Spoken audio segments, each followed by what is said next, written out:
Bismillahirrahmanirrahim. Assalamualaikum warahmatullahi wabarakatuh.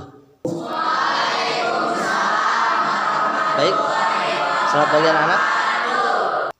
Alhamdulillah, puji syukur kepada Allah Subhanahu wa taala. Pada saat ini alhamdulillah Allah Subhanahu wa taala senantiasa memberikan kepada kita kenikmatan yang sangat luar biasa, sehingga pada hari ini kita masih tetap bisa melaksanakan aktivitas seperti biasa, yaitu belajar di rumah masing-masing. Walaupun secara online, tetap mudah-mudahan kita tetap semangat, tidak mengurangi rasa semangat kita untuk tetap belajar.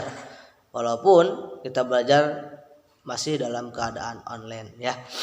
Baik, para peserta didik yang sangat saya cintai dan yang sangat saya banggakan, hari ini kita akan melanjutkan materi kita yang kemarin sempat kita bahas tentang imperialisme dan kolonialisme. Ini masih lanjutan ya, belum masuk ke bab 2 atau KD yang selanjutnya. Ini masih lanjutan kemarin. Kemarin tuh kalau nggak salah itu sampai di sini. Sampai di sini ya, sampai di masa kekuasaan POC ya. Atau yang paling terakhir adalah kemunduran POC. Nah, sampai di kemunduran POC. Di sini ada beberapa sebab, terutama yang ini nih tentang korupsi, itu sangat besar sekali kasusnya sehingga POC Gulung Tikar. Nah, selanjutnya kamu boleh buka halaman 38 ya, 38 atau langsung ke halaman 40 boleh.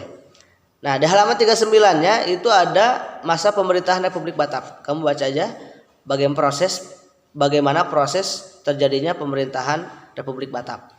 Nah, silakan kamu buka dulu buku paketnya ya, dibawa dulu buku paket yang ininya, silakan ya. Buku paket yang ini silakan dibuka dulu tentang halaman 40. Di situ ada masa pemerintahan Herman William Dendles. Nah, ini adalah seorang gubernur pada saat itu yang memerintah di Nusantara pada tahun 1808 sampai 1811. Tugas utama Dendles ini adalah mempertahankan Jawa agar tidak dikuasai oleh Inggris. Nah, sebagai pemimpin yang ditunjuk oleh pemerintahan Republik Batak. Nah, ini ada beberapa kebijakan nih. Salah satu kebijakan yang fenomenal Dendles ini adalah membangun jalan raya pos atau the Great Postweg yang menghubungkan Anyer hingga Panarukan. Nah, ini petanya. Ini sampai saat ini masih ada nih, ya di Panarukan. Di antara Anyer hingga Panarukan, nah membuat sebuah jalan raya Dendles. Ini yang dibuat oleh Dendles ya. Kebijakan Dendles pada saat itu. Selain membangun jalan raya, Dendles juga membangun pelabuhan militer di ujung kulon, Merak dan Surabaya untuk memperkuat pertahanan. Oleh karena kebijakannya menjual tanah kepada swasta, pemerintah Belanda memberhentikan Dendles dari jabatannya sebagai gubernur jenderal. Ini singkatnya ya. Jadi untuk pembahasannya ini memang cukup banyak dan cukup panjang sekali sejarah Indonesia ini. Tetapi saya akan singkat-singkat saja karena terpatok dengan waktu dan juga kuota kalian mungkin ya.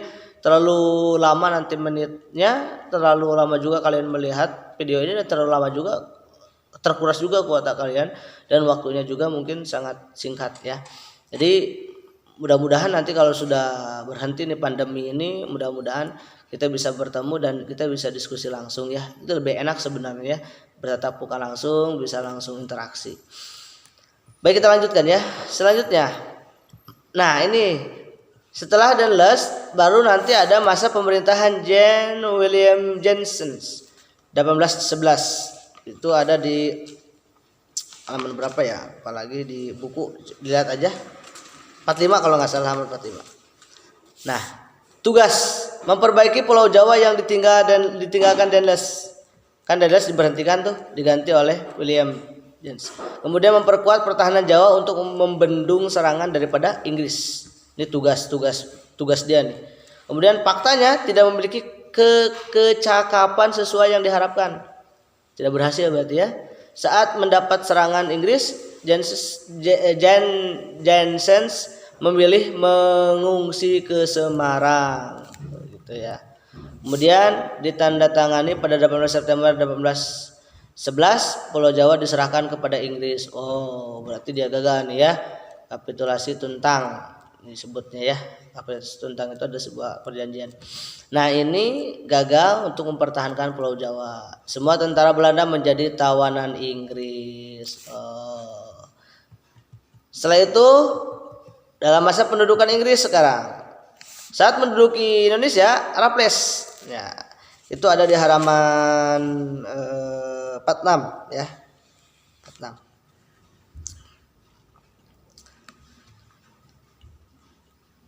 Nah, pada tanggal 18 September 1811 yang tadi kita bahas nih yang sebelumnya nih. Nah, yang ini nih 18 September dimulailah apa? Kekuasaan Inggris di Hindia. Gubernur Jenderal Lord Wintour secara resmi mengangkat Thomas Stamford Raffles ini nih untuk menjadi seorang penguasa. Pusat pemerintahan Inggris berkedudukan di Batavia. Kalau sekarang tuh Jakarta ya. Sebagai penguasa di India, Raffles mulai melakukan langkah-langkah untuk memperkuat kedudukan Inggris di tanah jajahannya. Nah, ini ada beberapa kebijakan-kebijakannya. Saat menduduki Indonesia, Raffles berusaha menghapus feodalisme dengan mengangkat penguasa lokal sebagai pegawai pemerintah. Salah satu kebijakan Raffles dalam bidang ekonomi adalah menerapkan sistem sewa tanah untuk menggantikan sistem penyerahan wajib. Dulu kan memang ada penyerahan wajib, sekarang digantikan sistem sewa tanahnya. Warisan Raffles yang dapat ditemui pada masa kini adalah buku History of Java dan Kebun Raya Bogor yang dirintis oleh istri Raffles, Olivia Marianne. Nah, kemudian ada juga mengenal sistem tanam paksa. Itu kamu boleh baca juga di halaman berapa ya? Lupa lagi halamannya. Halaman 53. Di situ ada sistem tanam paksa. Seperti apa? Nah, ini nih, sistem tanam paksa dicetuskan oleh Johannes van der Bosch.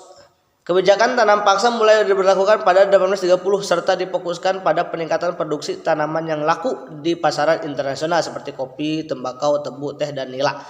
Bagi Belanda, pelaksanaan tanam paksa mendatangkan keuntungan yang diperoleh Belanda sekitar 967 juta gulden pada waktu itu. Bagi bangsa Indonesia, tanam paksa menyengsarakan. Meskipun demikian, melalui tanam paksa bangsa Indonesia mengenal jenis komoditas baru yang laku di pasar internasional. Itu hikmahnya. Jadi Indonesia jadi lebih mengenal lagi jenis komoditas baru yang laku di pasar internasional. Tapi pada keseluruhannya bangsa Indonesia sangat sengsara sekali dengan adanya sistem tanam paksa yang juga dipaksa namanya juga dipaksa ya pasti nggak senang lah. Nah, masa penerapan politik pintu terbuka atau sistem ekonomi liberal. Nah, latar belakangi penderitaan rakyat akibat sistem tanam paksa yang tadi ditandai dengan undang-undang agraria. Kemudian pelaksanaannya para pemodal asing diberi kebebasan menanamkan modalnya di Indonesia. Sementara itu pemerintah kolonial bertindak sebagai pengawas, pelindung, dan penyedia fasilitas bagi para penanam modal. Ini yang disebut sistem ekonomi liberal ya, lebih terbuka. Dalam perkembangannya sistem ekonomi liberal tidak lebih baik dari sistem tanam paksa karena tidak dapat membawa kesejahteraan bagi rakyat Indonesia. Tetap rakyat Indonesia sangat sengsara sekali pada saat itu. Ya, perjuangan para pejuang kita pada waktu itu memang sangat luar biasa sehingga kita bisa mendapatkan kemerdekaan dengan tangan sendiri, dengan bangsa kita sendiri. Nah, ada pertanyaan nih, apa penyebab sistem ekonomi liberal gagal memberi kesejahteraan rakyat dan justru semakin menyengsarakan rakyat? Kalian jawab ya, nanti ada dievaluasi. Oke, sampai di sini untuk bab pertama. Nanti kita akan masuk ke bab selanjutnya, yaitu bab kedua atau 3.2 tentang strategi perlawanan bangsa Indonesia menghadapi penjajahan. Jadi bab 2 ini tentang bagaimana perlawanan bangsa kita terhadap para penjajah melawan kolonialisme dan imperialisme. Nah, ini banyak nih. Jadi kalau saya simpulkan inti daripada ini, bahwa kenapa rakyat Indonesia masih berhasil melawan penjajah, karena pada saat itu para rakyat Indonesia masih melawannya per daerahnya masing-masing, belum bersatu gitu loh. Rakyat Aceh, Maluku, Mataram gitu. Tapi kalau sampai kesini kan bersatu tuh, alhamdulillah bisa berhasil gitu ya. Ini di berbagai daerah perlawanan rakyat terhadap Portugis dan POC, perlawanan rakyat terhadap pemerintah kolonial Belanda. Ini daftar isi ya, daftar isinya ini. Nanti saya klik, nanti akan keluar perlawanan Aceh, gitu ya. Seperti apa perlawanan Aceh? Insyaallah nanti depannya kita bahas ya. Di sini banyak sekali. Untuk pembelajaran hari ini cukup sekian dulu ya. Nanti saya akan kasih evaluasinya di Google Form untuk evaluasi pembelajaran kita hari ini. Terima kasih untuk pertemuan hari ini. Mohon maaf atas segala kekurangan. Assalamualaikum warahmatullahi wabarakatuh.